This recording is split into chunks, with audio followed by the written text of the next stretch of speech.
The formula shortage continues across the country. Families struggling to get formula for their babies. That includes mothers in the Women, Infant, and Children program, also known as WIC. That program allows their clients to get a certain number of cans for free.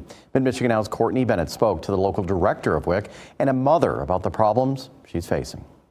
Tammy Beck is struggling right now to find formula for her son Cooper, who just turned 1. As a WIC client, she gets 7 cans of formula a month. He's having difficulty transitioning to milk. He doesn't like it. So he actually his pediatrician's keeping him on formula, and now I'm panicking again. Panicking because she says everywhere she goes, they are out of formula. And since WIC only allows for certain brands to be bought, it's even more challenging. And then I have to come out of pocket because WIC don't cover those. Tammy is not alone with seeing empty shelves across the country. 43% of stores are out of stock with baby formula, according to Datasembly Grocery Price Index. It provided us with these numbers of how many stores in each state are out of stock of formula. The reason, according to Datasembly, is because of supply chain issues, product recalls, and inflation. The WIC coordinator for the Genesee County Health Department says they are getting calls daily with pleas from mothers on where to get formula. Some moms even know the delivery schedules of the stores, so they go there when they're getting delivered, and it's really frustrating and scary for some moms. Tammy says she has been told to drive to stores in communities where there are not a lot of people living. With these gas prices, and the wear and tear on the vehicle, just running around, and you know, when you get to there and you got your fingers crossed and then you see it's completely wiped out, and you know, all you're thinking is, I need to feed my baby. You know, what if I can't find anything? What am I gonna do?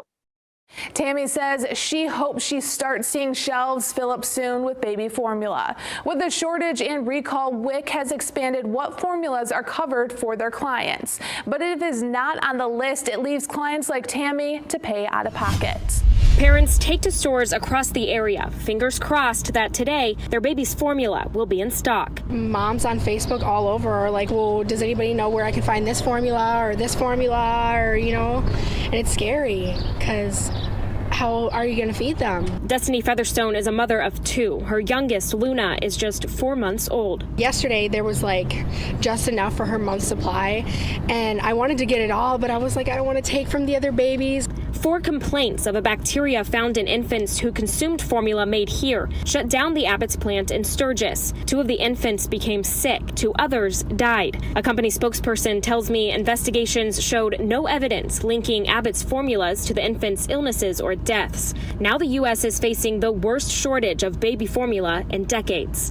I hope that they do a lot better than what just happened so that this doesn't ever happen again. Today, a spokesperson for Abbott declined an on-camera interview with me. They tell me they're making changes to protocols the FDA says they didn't follow. It'll take months for the company to get back up to speed to stock store shelves. By then, Tammy Grimes will already have another grandbaby. I have a daughter that's just about due, so she's going to try and be breastfeeding at first, but if that doesn't work, then where does she go? That's the question people face as they try to find formula to feed babies. For now, any relief is short-lived. Fortunately, the formula that she uses that works for her, they had here at Meijer. Until the next grocery run. Prices you're paying at the pump are going up and up. On Thursday, the national average for a gallon of regular hit another record of $4.41, up 17 cents from a week ago. It is painful. I mean, it hurts everybody.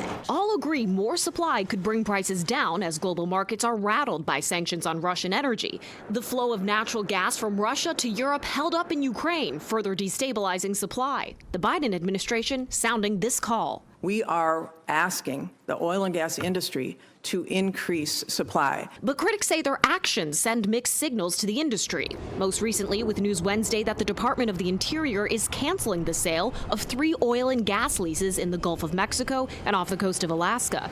The department tells us they made the decision based on holdups from court rulings and lack of industry interest. This is just the wrong policy at the absolute wrong time. The American Petroleum Institute pushing back, telling us the industry wants to produce, but is up against too many headwinds from the federal government. The administration has sent a signal that we need to move away from oil and gas development. News of the canceled lease sales is a win for environmentalists. The Sierra Club applauding the administration, saying, quote, "At a time when we need to be rapidly transitioning away from dirty oil and gas to meet our climate commitments and avert the worst of the climate crisis, the last thing we need is to sell off even more of our waters to the fossil fuel industry." In a Senate hearing earlier this month, Energy Secretary Jennifer Granholm pushed back on Republicans who say the White House's climate goals are discouraging production, citing a March survey of oil and gas executives by the Dallas Federal Reserve. 94% of them said that the slowdown was due to reasons other than government policy. Now the industry is waiting to see how or if the administration releases a 5-year plan for issuing oil and gas leases in federal waters. They have until the end of June to do it.